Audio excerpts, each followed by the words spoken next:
One second, y'all.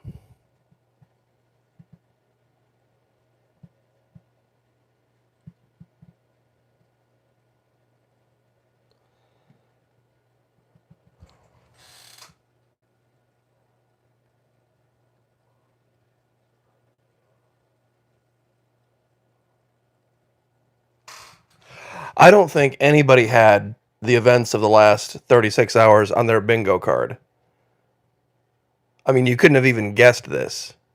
Anybody who would have guessed what was going on and how this was going to play out would have been probably institutionalized. If they would have said, going all the way back to last week, that a random patch of clouds that appeared after Hurricane Fiona in Puerto Rico to the south and west would meander its way south of Jamaica. And then all of a sudden, everybody would say, oh, look at that random patch of clouds. Look at that random patch of thunderstorms way down there in the Caribbean Sea. You know what?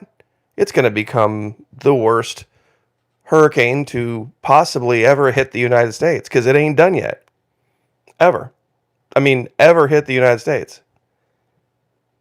It's going to meander its way up through around Cuba.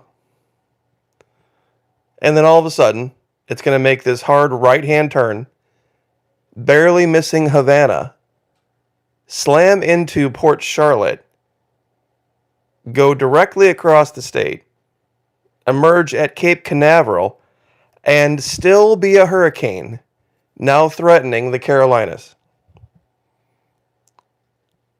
I don't think anybody had that on their bingo card. I mean, it could be just me, but kudos to the people and the internet people here in Florida. We lost power at about 3 o'clock in the morning, which for most people is no real big deal. All I heard was the emergency alarm. The biggest pain in the ass for me is I have backup battery systems, and I just had to go turn off the alarms. And, got up normal time this morning, I got out the little backup generator, not even the big one, and got that fired up just to get some fans on, get the TV on, and see if there still might be internet, if not power, but there wasn't, so I've been running on 5G most of the day, which hasn't been too bad. But now we have South Carolina officials holding briefings. Can you imagine? If Fox or CNN had counseled people to evacuate way back on the 25th all the way to South Carolina? Can you imagine if that were the case? Nobody had this on the bingo card. Now, here's one of the, from trackthetropics.com. They have this microwave imagery track that they show, and it's a 48-hour track. And it's really great because it shows these very strange turns and wobbles and shifts. This was not even close to what the authorities said. And I know with my primary audience, it feels like I'm kicking a dead horse, but I'm still getting comments on that video from back on the 25th saying, are you ever going to apologize? I'm like, no. They were absolutely wrong. And they were counseling people to freak out in Delray Beach. And even the governor pointed this out yesterday's video where he said people evacuated from Tampa to Fort Myers. Seriously, based on the reporting of the mainstream media, prior to this even being a hurricane, people evacuated from Tampa to Fort Myers. And now they're talking about in Lee County, allegedly, hundreds of dead. Hundreds of dead. Okay, what if it was one of those people? I doubt they'll reveal the story, but what if somebody's relative says, my relative was in Tampa, St. Pete, Clearwater, and they saw something on Fox News that said it was going to slam into Tampa. It was going to be the worst storm ever. So they looked at the track, and it didn't take it anywhere near Punta Gorda. So they evacuated south. Seriously. What if? See, this is absolutely insane. And maybe somebody can correct me on this. I don't remember in history a storm ever crossing the entire peninsula of Florida and regaining strength as a hurricane. Also, guess what? All of you who went through Hurricane Matthew, now not Michael, Hurricane Matthew, they're not even counting that as a Florida storm. Think about that for a minute. How many of you went through Hurricane Matthew, where it came in here from the east and rode directly up the coast, dang near destroyed St. Augustine? They don't even count that as a Florida storm because technically it never made landfall in Florida. It just went straight up the coast. And yes, thank you, by the way. I'm perfectly fine. I didn't know that I wouldn't be. I mean, truly, it's the kind of the nature of Florida. I know there's a lot of people that have had a very, very bad last couple of days. And if it's true, what they're saying out of Lee County, I've not heard any. Okay, ever heard of Andrew? Andrew, you see, this is a hard thing. This is an apples and oranges thing. People trying to compare Hurricane Andrew to anything else. Hurricane Andrew was in 1992. There was no internet in 1992. There was just good old CNN. There wasn't even Fox News in 1992. There was only the TV. There was only the TV. So to communicate to people and the technology at the time and what they could see and how much they could predict, you can't compare it. You can't compare it.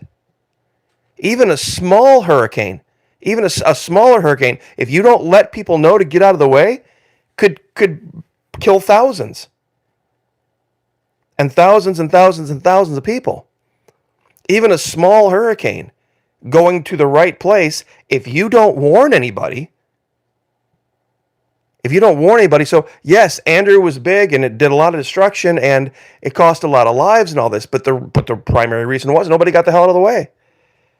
And that wasn't because nobody cared, it was just because that was the era. That's why so many were killed in Galveston when that hurricane hit.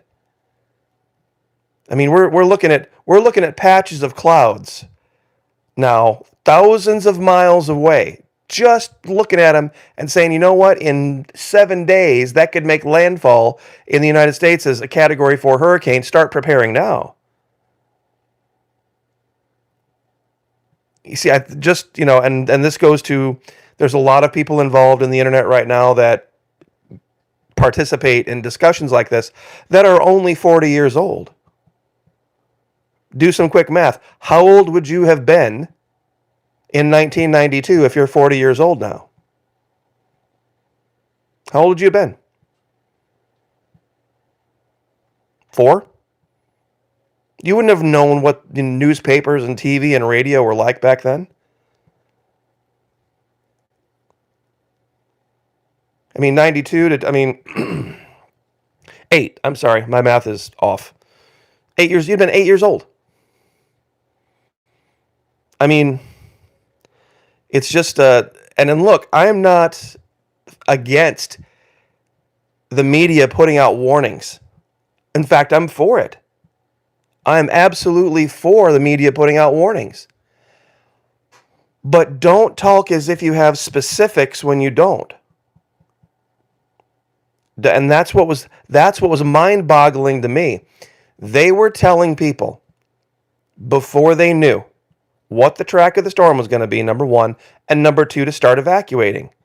And number 3, the pictures they were using at the same time were out of Delray Beach. You graduated in 94. I graduated in 88. So at the time, I was only in my 20s. Even then, understand. If you wanted to watch the news, you watched your local news. And then there's this national thing called CNN, I guess. I don't know what it's about. I think it's just all politics. And that's all there was in 92. That's all there was. There was just CNN. There was C-SPAN. And it was all cable TV. You didn't get it on your phone. You didn't get it on the internet. You had to literally go find some giant box somewhere and press the on button. And press the giant on button and hope it was hooked up to cable. And then find the cable channel. And nobody would have known. So, I guess I can't accept the comparison of what happened with Andrew and this storm. Because if this storm would have hit with the warning models of 1992, it would have made Andrew seem like nothing. Let me say that again. If this storm would have hit Florida and all we had were the tools available to us in 1992, there would be thousands and thousands dead. Probably floating everywhere. If all we had were what we had available to warn people in 92. So, just saying it's not a fair comparison. So, and I took a quick shot of this last night with my phone and uploaded it to the computer. People talk about my headlines. People talk about my headlines being salacious and all capitals and high alert, top alert, military alert, blah, blah, blah. Alert. I mean, it is what it is. I started doing that a long time ago, trying to satirize and make fun of other channels that were doing that on YouTube. It's kind of like the whole, I'll explain the hot fluffy pancakes thing in a minute after I'm done talking about this. It's the same idea. This was last night, right as I was going to bed. Catastrophic damage, live updates. Night falls as record-breaking Hurricane Ian relentlessly terrorizes millions. How is this helpful? How in the world is this helpful? I wouldn't have even put this as a headline. Ian relentlessly terrorizes millions of people. Millions of Floridians losing power. Disney closed forever. Marco Rubio, oh no, Florida Energy Company, we train. Catastrophic. It's even, and then the last one, I love the last one. After they make it seem like it's literally the end of life on the planet as we know it, Hurricane Ian is actually even worse than it seems. Even worse than the complete end of the world. I mean, it's just nuts. So, anyway, but I did not get out of it unscathed. This area of my back fence fell victim to a pretty decent gust of wind. So I'll have a little bit of a project. But yeah, funny story, the bird bath and the squirrel feeder made it through unscathed, but the fence didn't. So anyway, yeah, here was when Ian was way down here. And they were still showing north of Port Charlotte. This was 24 hours prior. 24 hours prior, and it still, I mean, they were still way wrong. And they still had it going way up north over, like literally over Palm Coast and then Jacksonville. I have family inland and north up in Clay County, Green Cove Springs. They never lost power. They never once lost power. This is kind of hard to see. It's the woods back behind the house. It's basically a giant swamp. This area here is probably about knee deep. This area over here is probably about waist deep. So, all of the low-lying, undeveloped lots, are holding water pretty well. So it is what it is, when the wind stops blowing. And actually, technically right now, it's really not that bad out. It's, we've got a steady wind of 4 miles an hour out of the north-northwest.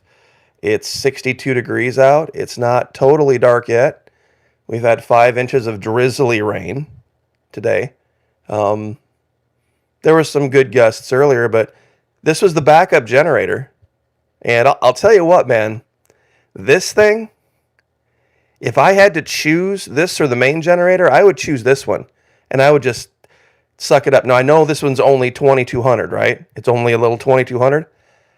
I ran this thing from about 4 o'clock in the morning I ran it for about 12 hours solid. And I think I used maybe 2 gallons of fuel. And I had TV on, fans on, computer on,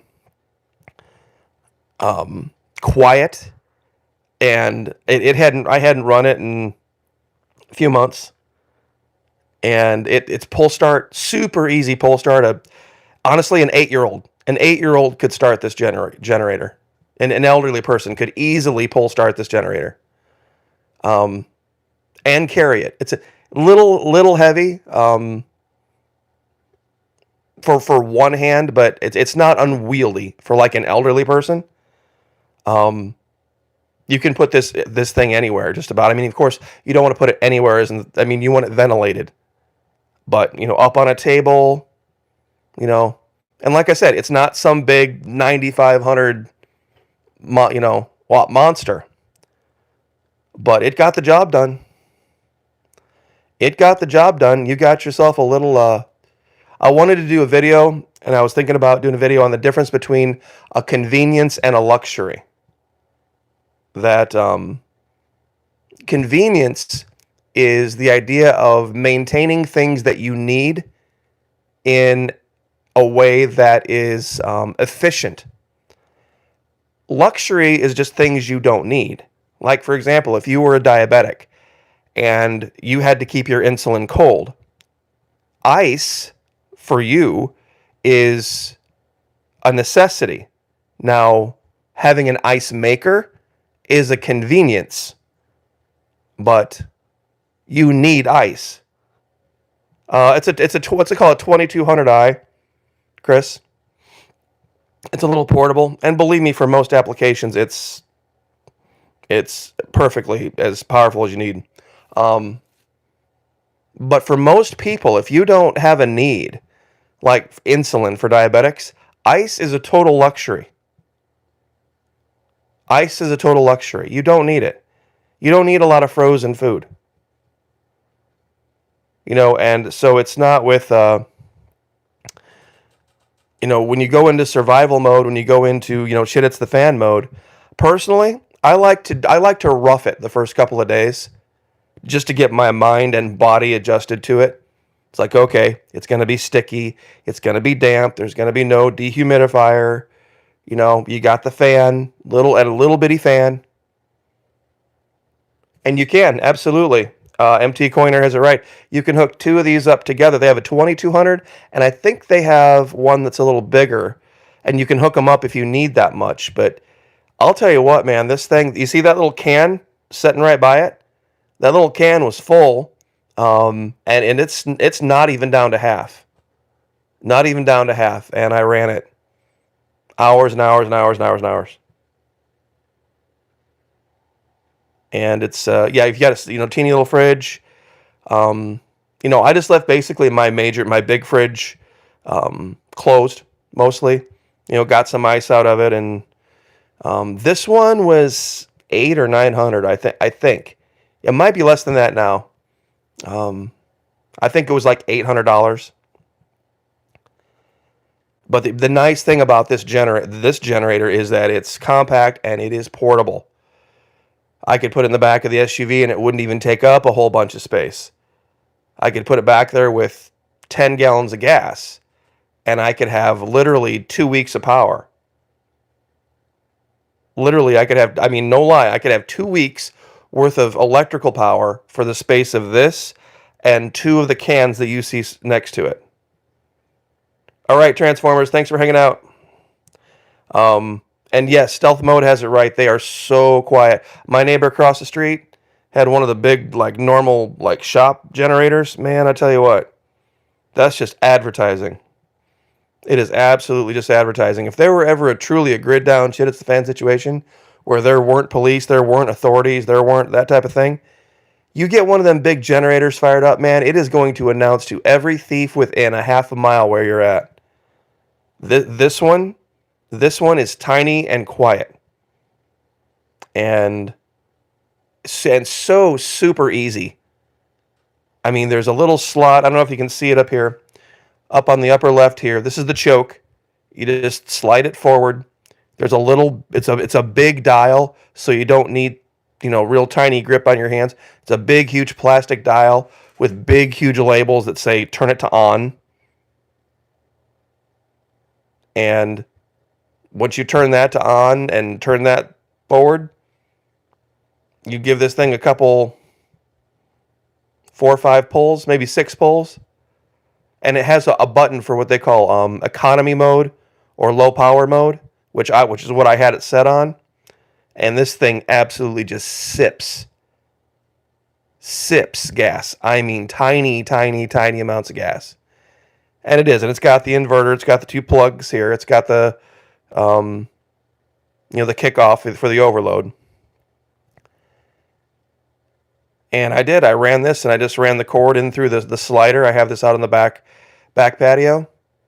And like I said, I plugged in a 65-inch Samsung TV, my regular desktop computer. I had 2 phones plugged in, a couple of lights, phone chargers. I mean, I didn't know I had the printer on. I didn't need it, but the printer was on. 2 fans. And I was fine. I was absolutely fine. So, anyway, so yeah, can't really complain at all about that. But anyway, this track is honestly the strangest thing I've ever seen. And then once again, tell me if I'm wrong. Has there ever been in history a hurricane that, let's think about this. It made landfall in Cuba, went over Cuba, stayed a hurricane, made landfall again in Florida. So landfall number 2 went over the entire diagonally over the body of Florida, emerged still a hurricane, and now threatening yet a third. I don't think that's ever happened. I really don't think that's ever happened. So, anyway, I was going to do a regular video and post a regular video, but I thought, everybody's going to have questions. If anybody has questions, I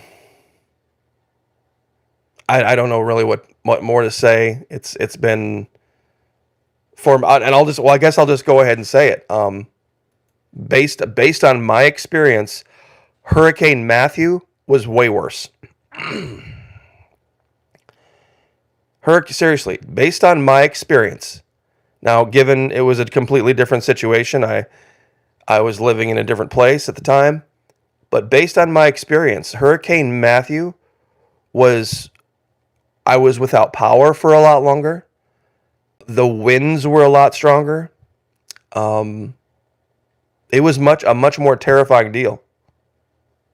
So thank you, everyone. Chris, Captain Trips, Claudia, Shauna, as always.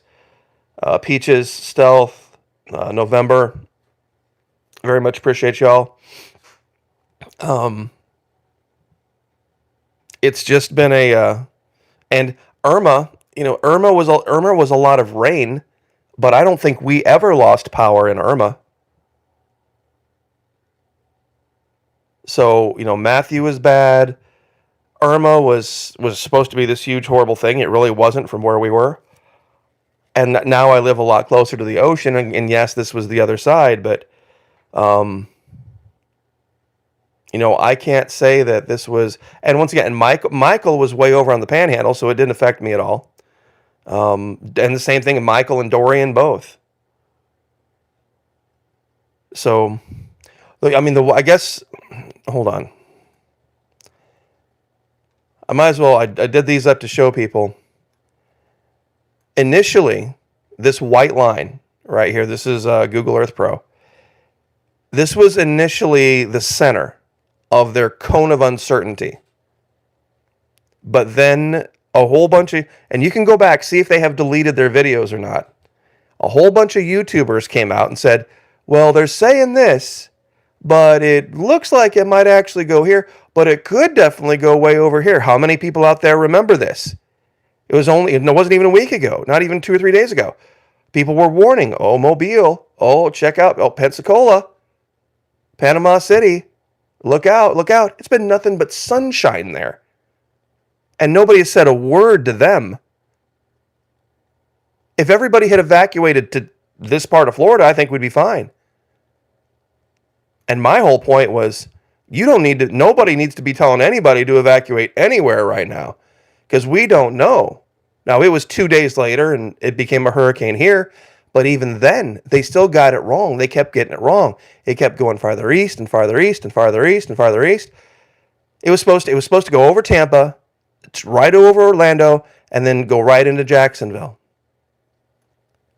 This thing went south of Daytona by 50, 60 miles and came back into the Atlantic and Cape Canaveral. Thank God they took down Artemis, by the way. Hold on.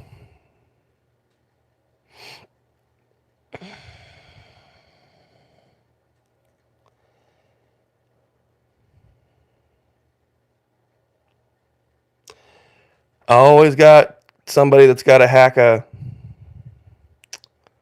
live stream.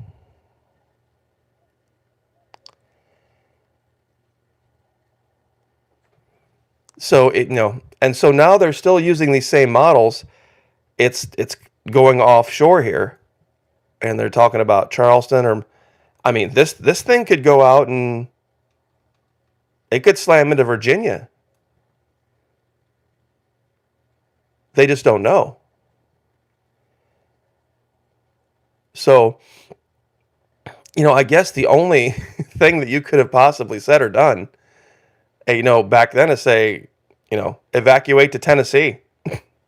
Would have been the only thing that I could have said, would have been Tennessee or Texas. Evacuate to Tennessee or Texas, and you're 100% guaranteed to be fine. So, but anyway, I'll share this one last time. Night falls as record-breaking Hurricane Ian relentlessly terrorizes millions. Millions of Floridians lose power as Hurricane Ian crawls across the state, forcing Disney to stay closed as the storm beats down on Florida. Hurricane Ian is doing catastrophic damage to Florida, and it's even worse than it seems. Yes, that's right.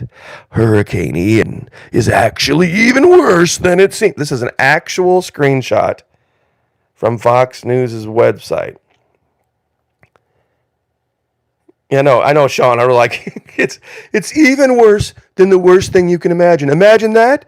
No, sorry, your imagination is not good enough. It's yet even worse. It's even worse. You know what it really is? Every hurricane is actually just the ghost of all the Atlanteans that died. See, when Atlantis sunk into the sea, it left all of those souls without any place to go. So now they swirl and they march around just like Atlantis in the giant circle that it was. And so that's what every hurricane is the Atlanteans rising again, looking for retribution for the unjust death that... Welcome to YouTube. Those of you who haven't been here before. So, you can say anything. It's like, oh, you know what? Hold on. I keep forgetting. It's the Mandela effect. See, in my reality, there was no such thing as Hurricane Ian. So, it's Mandela. I mean, I don't know what you all are talking about, but in my reality, what I remember, there was no such thing as Hurricane Ian. So, and you can't deny my reality, because whatever I identify as, and I identify as being not a participant in this reality, you have to acknowledge that. So, yeah, it was funny. Chris Stout just said this, and Lee County came out and said hundreds of people dead. The first communication I got from that was actually Jen Vets for Truth had told that to me. We were having a conversation early this morning. She's in Louisiana, and I said, well, I haven't heard any confirmed reports yet of any dead, but a lot of damage. And she's like, yeah, that's really kind of strange. And then she said, oh, wait a minute, hold on, I found this thing from Lee County. And so I looked it up at that time, and it was this sheriff talking to Stephanopoulos on ABC. And I'm like, are you kidding me? Why is some random nobody sheriff, and my guess is a giant liberal, if talking to George Stephanopoulos instead of the governor and the emergency command control center? If he thought, if that sheriff, Carmine somebody, it was a super Italian name, from Lee County, if he thought he had literally hundreds of corpses to go recover in his county, and he was talking about that directly to ABC News, and the governor hadn't said anything about that, and nobody had, I'm like, this is some sneaky shit. It was early in the morning. It was, well, I shouldn't say it was early in the morning. It was early for me because I'd been up all night. It was like 8 o'clock. It looks like there was a sheriff, maybe perhaps a super liberal Libby-lib sheriff, trying to do an end run around the governor's office because they don't think they were paying attention. And I told Jen, I typed a message to her, and I said, this seems fishy. I'm not saying there aren't dead to recover, but that seems like if it was that there was that much of a loss of life in Lee County, that should have been something we heard the governor tell us. That they went and confirmed, and that there's a chain of command on communication that, local sheriffs don't go talking to ABC News. And definitely not George Stephanopoulos. That's for sure. So, anyway. There is supposed to be another announcement here coming up soon, I believe, in the next few minutes. I know they're showing all this stuff, talking about the Carolinas, Georgia, all this, where it could, the storm surge and all that. You know what the funny thing was, Thomas? Thomas Blake said, Mouthy George.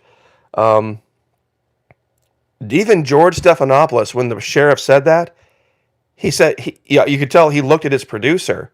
He looked off camera. And when the sheriff got to talk, he's like, now, wait a minute. Are you telling us right now it's your belief you have confirmed reports that there are hundreds dead? And he said, yes, we're planning on going out and, doing recovery on hundreds of people. And even Stephanopoulos at that point was like, he was kind of thinking, wait a minute, that would be a big story. That would be a big, did anyone get fact checked on, on that particular thing? Anyway, I guess I will leave that there. I don't want to get into a huge, long political discussion with something like this because that's kind of, lowbrow. But it was an interesting thing to see that even for some, their dislike of DeSantis, their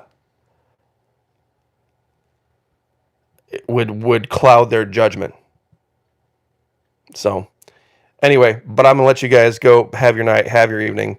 Well, of course, if anything new would come of this particular story, we'll of course be back on. But I'm sure there will be all sorts of commentary and documentation on things that you won't need me to tell you. We'll talk about other things, I'm sure, very shortly, and probably, like I said, in a week or two, nobody will be talking about it. So, God bless. Pray for each other, lift each other up as always. Like, share, subscribe, and if you guys would like to still sign up over at the Patreon channel, I can't say that would break my heart. Would definitely appreciate as many of you as could do that. that would be great. $1. I think you would definitely enjoy the content. God bless. Like, share, subscribe. We'll see you guys later. Take care. Sweet dreams.